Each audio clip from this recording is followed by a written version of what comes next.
नी चौकी धराई दा कलसा धराई दा चौकी धराई दा कलसा दा हे नाना दो दिया ना उजालाई दा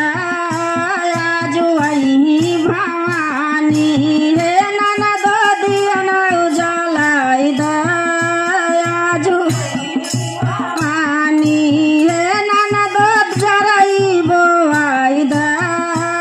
आजू आई भवानी हे नाना दो जराई बोआई दा आजू नी बंदिया पैराई दा टिकवाल